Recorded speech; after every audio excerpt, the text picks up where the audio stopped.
Kepercayaan konsumen terhadap suatu produk adalah akibat dari pengetahuan konsumen. Menurut Mawan dan Minor, kepercayaan konsumen adalah pengetahuan konsumen mengenai suatu objek, atributnya, manfaatnya. Pengetahuan tersebut berguna dalam mengkomunikasikan suatu produk dan atributnya kepada konsumen. Satu, dari bujukan hingga komunikasi. Konsumen adalah kelompok individu yang membeli dan mengkonsumsi barang atau jasa untuk kepentingan pribadi maupun keluarganya untuk maksud yang lain. Keputusan pembelian konsumen untuk membeli atau tidak membeli merupakan respon perilaku konsumen atas stimulus yang diterima konsumen. Model yang mendasarkan pada arus proses perilaku konsumen ini sering dikenal sebagai model rangsangan tanggapan atau yang lebih dikenal dengan stimulus respon model. Stimulan yang merupakan masukan proses perilaku dibedakan atas rangsangan pemasaran dari pemasar dan rangsangan dari lingkungan konsumen itu sendiri. Sedangkan proses pengambilan keputusan dipengaruhi oleh beberapa faktor seperti sosial konsumen. Respon perilaku konsumen dapat dijadikan faktor yang dapat membentuk keputusan pembelian. 2. Teknik modifikasi perilaku. Di antara lain, yang pertama dorongan prompting, yaitu permintaan untuk melakukan suatu tindakan kepada seseorang. Barangkali setiap orang yang pernah memesan makanan di restoran pernah dijumpai akan dorongan. Kedua, teknik banyak permintaan, yaitu mengajukan beberapa permintaan kepada konsumen dengan mengawalinya dari permintaan yang kecil lalu ke permintaan yang lebih besar. Yang ketiga, prinsip reciprocity atau reciprocity, yaitu teknik meningkatkan kepatuhan konsumen atas permintaan pemasar dengan lebih menawarkan orang bersangkutan sejumlah hadiah atau sampel produk. Contoh seperti memberikan sampel produk gratis, mencicipi produk, test drive, dan sebagainya. Yang keempat, peran komitmen. Komitmen yang dipegang secara konsisten akan meningkatkan jumlah pembelian. Dan yang kelima, ada pelabelan. Melibatkan pelekatan semacam gambaran pada seseorang, seperti Anda baik hati, lalu diduga menyebabkan orang memandang diri mereka dengan cara yang disyaratkan oleh labelnya. Yang keenam, ada insentif. Insentif merupakan ajaran luas alat-alat promosi, seperti courting, harga, undian, dan lain sebagainya. Selanjutnya akan dijelaskan oleh saudari Marliza. Baiklah, materi selanjutnya yaitu contoh peran untuk membujuk konsumen. Keberhasilan kegiatan pemasaran terletak pada hasil akhir di mana konsumen membeli dan merasa puas dengan produk yang ditawarkan. Sebagai penjual, harus membeli barang atau menggunakan jasa yang ditawarkan. Keputusan konsumen dipengaruhi oleh dua faktor, yaitu faktor eksternal dan faktor internal. Dalam teknik pemasaran, dibutuhkan keahlian penjual dalam melakukan komunikasi yang persuasif dan komunikatif. Berikut beberapa cara mempengaruhi konsumen. Yang pertama, teknik pendekatan stimulus respon. Yang kedua, teknik pendekatan humanistik. Dan yang ketiga, teknik pendekatan campuran. Dan yang keempat, teknik pendekatan pembahasan komunitas. Dapat disimpulkan bahwa cara mempengaruhi konsumen bisa sukses dengan menggunakan teknik yang tepat saat menawarkan barang atau jasa kepada konsumen. Selain itu, diperlukan pengetahuan dan pemahaman mengenai kondisi konsumen yang berkaitan dengan proses pengambilan keputusan saat membeli suatu barang atau pelayanan jasa yang Anda tawarkan. Efek dari pengulangan dari penyampaian pesan terhadap konsumen itu diharapkan dapat memberikan respon positif terhadap pesan yang disampaikan dan produk yang dipromosikan. Meski demikian, tujuan yang paling akhir adalah bagaimana mempengaruhi perilaku pembelian konsumen. Pengulangan pesan, suatu iklan merupakan suatu strategi untuk mendekati khalayak sasaran.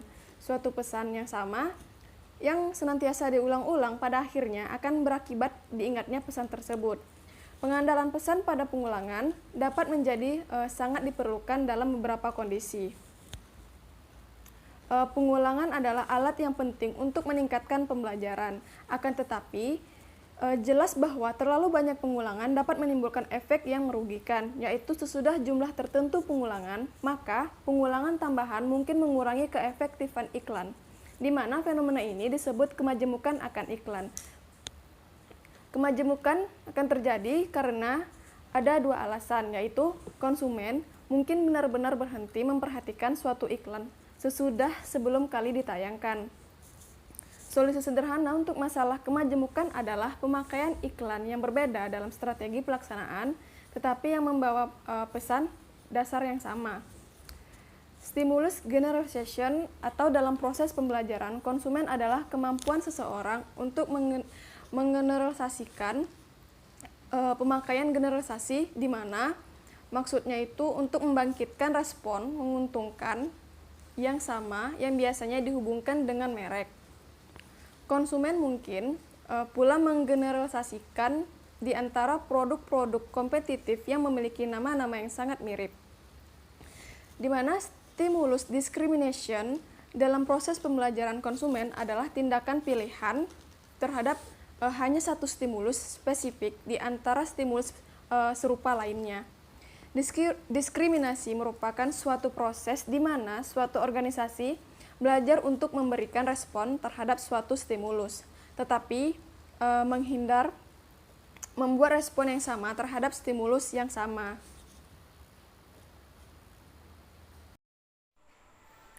Teknik membangun perilaku konsumen dalam mempengaruhi keputusannya untuk membeli barang atau jasa. Perilaku konsumen dilakukan berdasarkan suatu proses sebelum dan sesudah seorang konsumen melakukan proses pembelian suatu barang maupun jasa.